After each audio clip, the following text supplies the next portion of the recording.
Online business का सबसे बड़ा प्लेटफॉर्म पाकिस्तानियों की दस्तरस में आ रहा है। वजीर आजम के साथ कौन सी शख्सियात अमेजॉन को पाकिस्तान लाने की ख्वाह थी? ये प्लेटफॉर्म पाकिस्तानियों के लिए कैसे सूदमंद साबित होगा? बोल के मॉर्निंग शो में इसका पूरा खुलासा हो गया।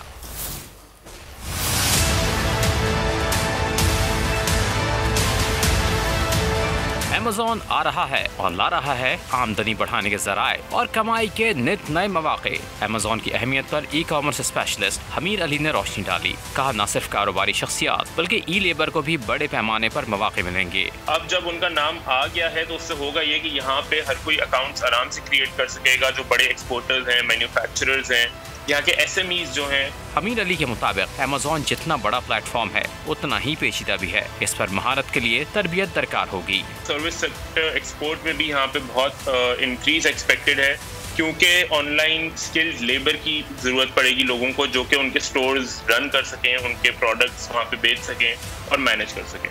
हमीर अली की राय में सियालकोट की स्पोर्ट्स इंडस्ट्री और फैसलाबाद की टेक्सटाइल इंडस्ट्री अमेज़ॉन से बड़ा फायदा हासिल कर सकती हैं। पाकिस्तान में एक बहुत अच्छी बात यह है कि यहाँ पे हमारी मैन्युफैक्चरिंग है, स्पोर्ट्स गुड्स की है सियालकोट में, फैसलाबाद में टेक्सटाइल है, वजीराबाद में है, सियालकोट में। ये सारी जो चीज़ें हैं ये अमेज़ॉन पे भी बेची जा सकती हैं, एक्सपोर्ट भी होती हैं।